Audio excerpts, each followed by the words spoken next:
Salut mes petits choux, bienvenue au rendez-vous hebdomadaire de lecture de post-autisme. Ils sont tous disponibles sur ma page Instagram avec des recettes, plein de vidéos avec Enzo. Enfin voilà, la majorité de mon contenu est disponible sur Instagram. Mais comme les textes sont peu lus, on va être honnête, le support qui marche le mieux à l'heure actuelle, c'est les audios et les vidéos. Donc j'ai eu l'idée de développer sur la chaîne YouTube la lecture de mes post-autisme. Donc le sujet de la semaine, c'est l'intégration. C'est un sujet très délicat, surtout quand on parle de handicap. Et même sans handicap, c'est un sujet très difficile. Pour avoir subi du harcèlement scolaire, je sais de quoi je parle. Alors, intégration. On me demande parfois si ce n'est pas dur d'accepter la différence de mon frère. D'abord, tous les êtres humains sont différents. C'est un peu un mot fourre-tout. Enzo est autiste et c'est son autisme qui le rend différent, pas l'inverse. Enfin, c'est mon point de vue.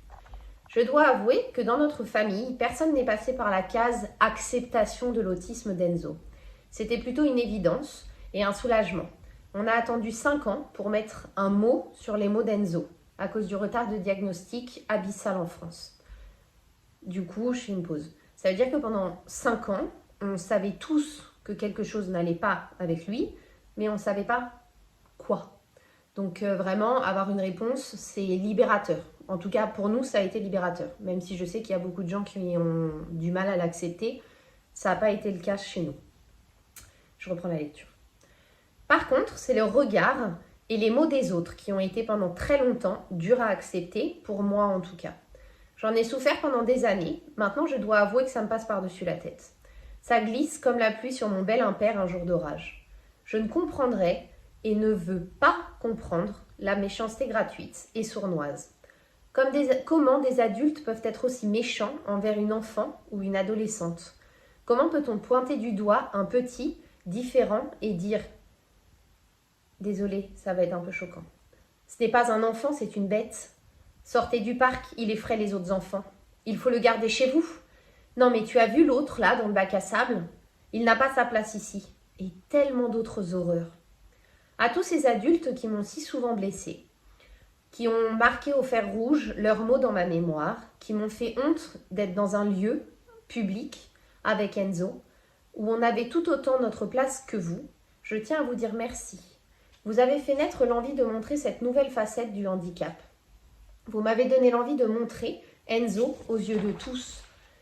Il a les mêmes droits d'exister que vous, vos enfants, votre mère, votre sœur, votre tante, et de n'importe quel humain en fait. C'est fini l'époque où l'on cachait les autistes et autres handicapés dans le grenier. Vous m'avez rendue plus forte.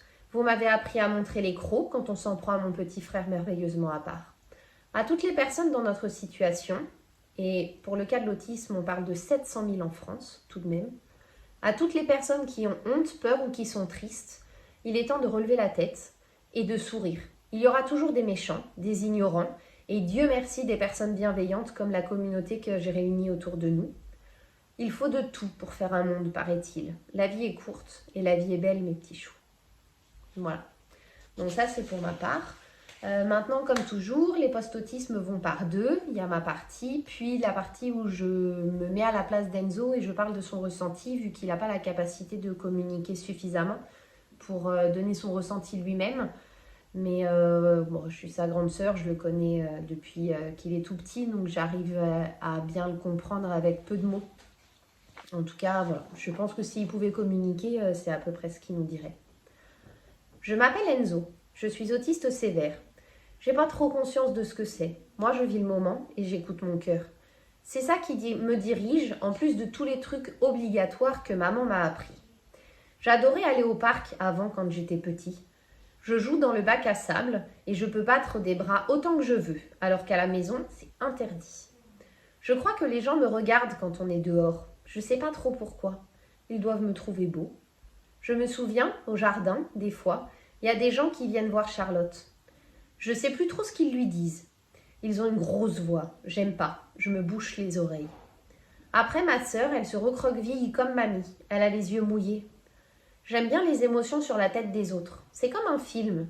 Charlotte, elle a les yeux qui sourient tout le temps. J'aime bien être avec elle. Elle est un peu plus cool que maman. Après, faut pas trop que je dépasse les bornes, comme elle dit. Sinon, elle est capable de crier fort comme papa et de faire les yeux de la mort de maman. J'aime pas quand elle est comme ça. Ça me fait une boule dans la gorge. Je vais contre elle et je lui tire les cheveux pour qu'elle réagisse.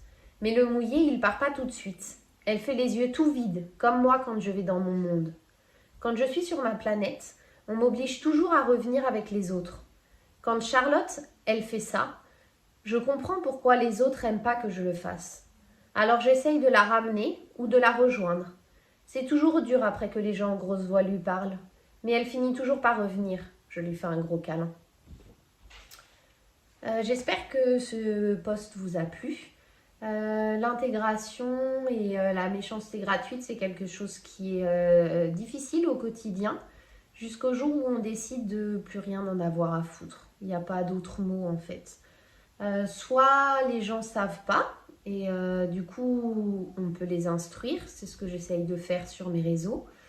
S'ils ont la volonté d'apprendre et la bienveillance qu'il faut pour qu'ils comprennent, soit ils l'ont pas et ils sont vides à l'intérieur un peu, je trouve. Et maintenant, ça m'atteint plus du tout, ça me fait pas de peine, ça me fait de la peine pour eux d'être aussi étroits d'esprit et enfermés dans quelque chose de si sombre parce que la différence, c'est difficile, ça peut faire peur, mais de là à en devenir méchant, je comprendrai jamais la méchanceté gratuite, je vois pas l'intérêt. C'est pas contagieux, il est jamais agressif avec les autres, ce qui n'est pas le cas de tous les autistes, je sais, mais on a de la chance, Enzo n'est violent qu'envers lui-même quand il l'est. Et du coup, voilà, c'est dommage parce qu'au lieu de s'élever tous ensemble et de s'entraider, et bah, des fois, il faut faire face à des choses comme ça. Et pour l'avoir vécu pendant des années, je sais à quel point ça peut être douloureux. Et le seul conseil que j'ai vraiment, c'est de passer outre et de sourire.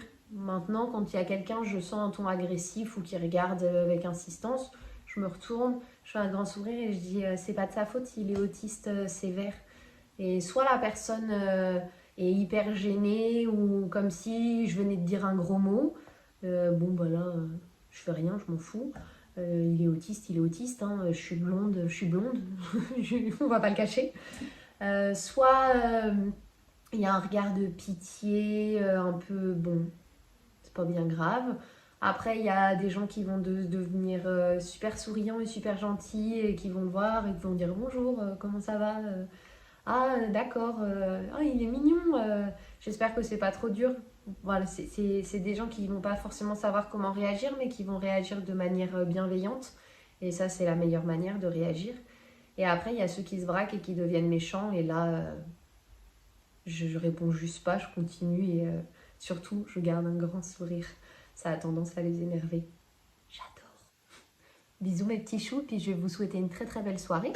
Et rendez-vous la semaine prochaine.